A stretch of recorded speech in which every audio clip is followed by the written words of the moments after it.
Each day he leaves for work is a bit of a gamble for Noon Bunton. He never knows how much he'll earn, or whether he'll be arrested by police for performing on the streets of Phnom Penh.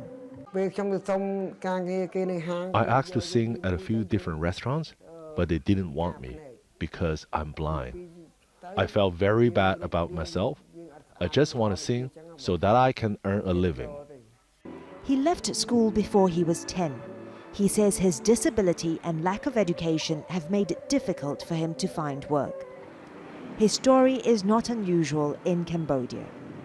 Nok Rot used to work in a shoe factory, but she was laid off. When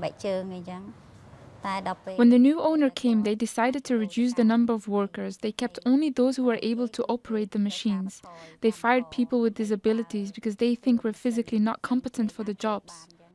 She was unemployed for 4 years before a non-governmental organization helped her find work. Essential Personnel Cambodia is one of several organizations that helps people with disabilities, whether it's equipping them with skills or matching them with employers.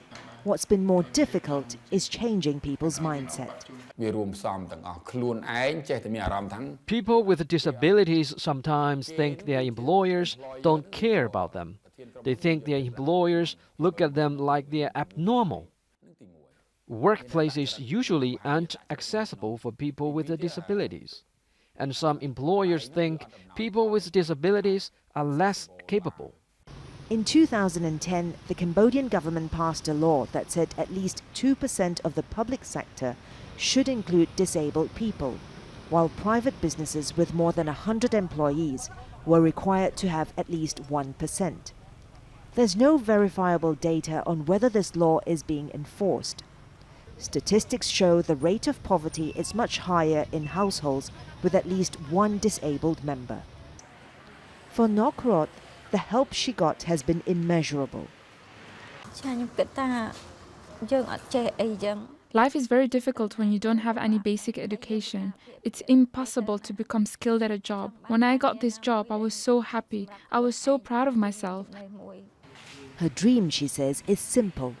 She just wants to be able to support herself and her family. Florence Looi, Al Jazeera.